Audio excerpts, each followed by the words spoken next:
This video is for my Math 1440 Applications of Calculus 2 class. So today I'm just going to go over 5 homework problems from section 12.1. And again, chapter 12 is trigonometry. So here's question 1. In which quadrant does the angle theta equals negative 110 degrees lie? So let's answer that together here. And by the way, to find this video, you have to look at the date. I still don't know how to title these videos. I'm trying to figure that out. So I don't even know what today's date is. Maybe April 15th, come to think of it. Okay, so in which quadrant does the angle theta equal 110 degrees lie? Here we go. I'm going to draw the XY plane. And let's make a circle.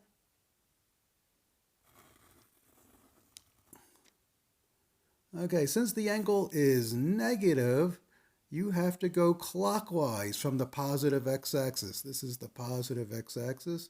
So going clockwise,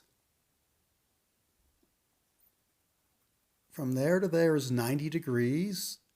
And now I just have another 20 degrees to go. So I'm not going to go all the way up to the x-axis because that would be a total of 180 degrees negative since I'm going clockwise. So I just went 90 degrees. So 90 plus 20 is 110. So 20 degrees is, just about right there. So this is my initial side of the angle. And here comes the terminal side of the angle.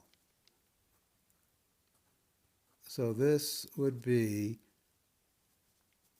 this is going to be theta equals negative 110 degrees. Okay, so the quadrants begin always here is quadrant 1, and then going counterclockwise, this would be quadrant 2, and then this is quadrant 3, and over here is quadrant 4. So where does the terminal side of the angle lie? In quadrant 3. So that is our answer. Quadrant 3.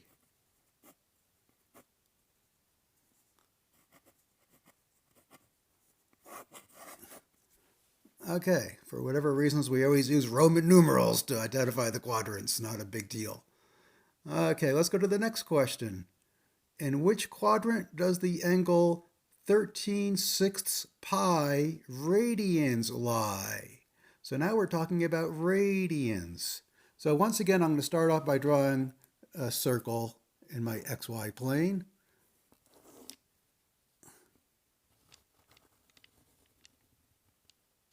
This angle is positive, so we're going to be going in this direction, counterclockwise.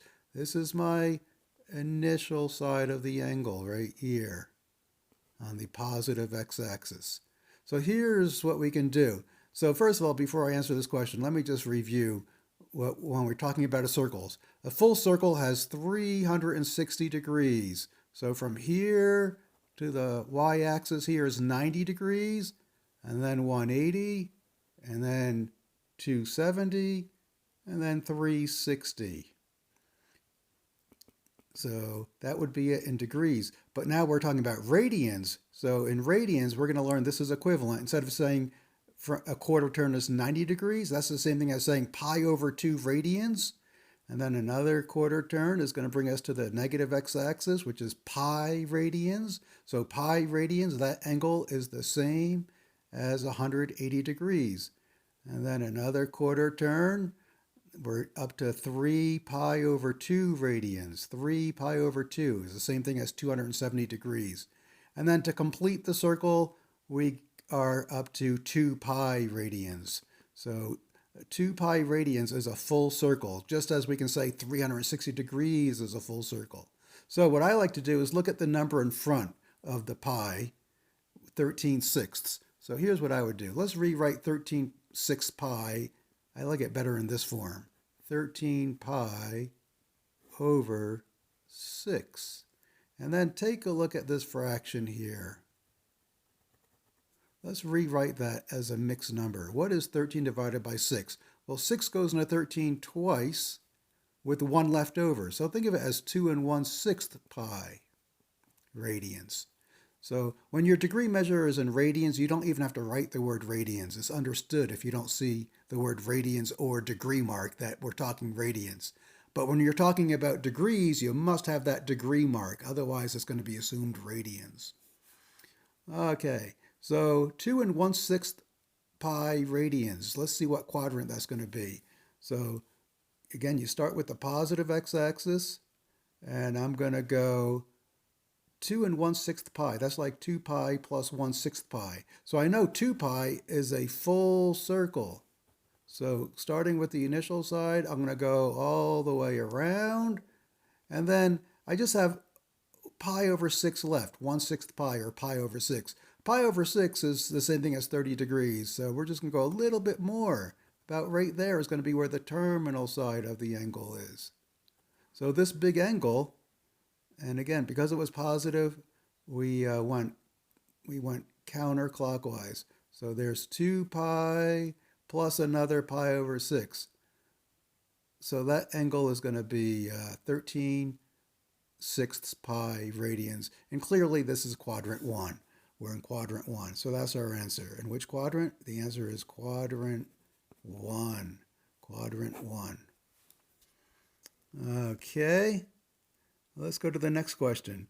Converting degrees to radians. So to convert degrees to radians, we're going to use this unit multiplier. So here are the unit multipliers. Pi radians over 180 degrees. That's the same thing as 1. Or you can take the reciprocal. 180 degrees over pi. That's also equal to 1. These are called unit multipliers. So if I want to, because again, let me go back here. Half a circle is 180 degrees, which is the same thing as pi radians. So because they're the same, the quotient we can think of as 1. All right, so let's convert 160 degrees to radian measure. So what I'm going to do is multiply by another name for 1. I'll draw an X for multiplying. So we're going to multiply this by, and now which choice am I going to make? Am I going to write pi over 180 degrees or 180 degrees over pi? Well, since I want to get rid of degrees, which is on the top, because this is like over 1, I want degrees on the bottom to cancel the degrees. So I'm going to use this unit multiplier. So I'm going to write pi, and again, I don't even have to write radians. It's understood to be radians since I don't see a degree mark. So another name for 1 is pi radians over 180 degrees. And look at that. Don't the degrees cancel? So my answer is going to be in radians, which is what I want. It says convert the degree measure to radian measure. So the degrees cancel. So when I multiply this, I get 160 pi for my numerator over 180. The degrees canceled. So now, since there's no degrees, this is radian measure. I can cancel zeros in division. So now I got 16 over 18 times pi. And I'm going to cut them both in half. Half of 16 is 8, half of 18 is 9. So 16/18 reduces to 8/9. So we can call this 8/9 pi, or you can write it like this, 8 pi over 9 radians, which you don't even have to write. So there it is. We converted 160 degrees to 8/9 pi, or equivalently 8 pi over 9. And that answer makes sense because 160 degrees, if I go over here for a second, 180 degrees would be over here, and pi radians would be over here. But we aren't talking about 180 degrees, we're talking about 160 degrees. So it's going to be a little bit less than pi radians. In fact, it's only 8/9 pi, which is a little less than pi. So that answer makes sense. Okay, now let's do the flip side. Let's go from radian measure to degree measure. So I'm going to write, instead of writing 7/6 pi, I'm going to write it equivalently as 7 pi over 6 radians times, and because I want my answer in degrees, I want degrees on top so I can get degree measure. So I'm going to write this unit multiplier, 180 degrees over pi radians. And look at this, the pi's cancel. And my answer is going to be in degrees. So 7 times 180, I'll just go 18 times 7, 7 times 1 is 7 plus 5 is 12. So this is going to equal 126, but it's 180, so I need a 0. So it's going to be 1,260 degrees over 6. That's going to be my degree measure. And let's divide. That goes in evenly when I divide by 6. 6 into 12 goes twice. 6 into 6 goes once. 6 into 0 goes 0 times. So 210 degrees is my final answer. We converted. Notice, isn't 7 over 6 more than 1? Because 6 over 6 is 1. So 7 over 6 pi radians is going to be a little bit more than pi radians. We're going to be barely in quadrant 3. And isn't 210 also in quadrant 3? Because they're equivalent. The degree measures are the same.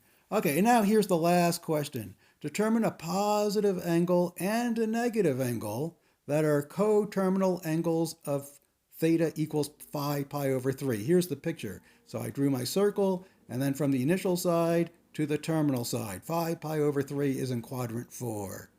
So let's see. If I want a positive angle, remember, first of all, coterminal angles are angles that have the same terminal side. They always have the same initial side because an angle in standard position, the initial side of the angle is the positive x-axis. So if you're going to be coterminal, you're going to have the same terminal side. You're going to be in the same quadrant. So all I have to do is add a full revolution to get a positive coterminal angle. So for my positive coterminal angle, I'm going to say, how about letting theta be 5 pi over 3 plus 2 pi. You can write over 1 if you want, because this is a full revolution, 2 pi radians. So I'm going to end up where I started.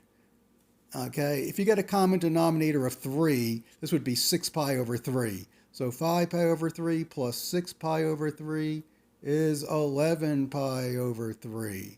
So that's that's one positive coterminal angle. There's infinitely many. I can just keep on adding revolutions of 2 pi, and they'll be coterminal. And now to get a negative one, let's write theta equals 5 pi over 3. If I subtract 2 pi, that will be negative. I could subtract 4 pi, and that would also be a working answer. So I'll just subtract 2 pi because I think that's going to be a bigger number. So here again, think of 2 pi as 2 pi over 1. So 6 pi over 3. 5 pi over 3 minus 6 pi over 3 is negative pi over 3 radians. Done.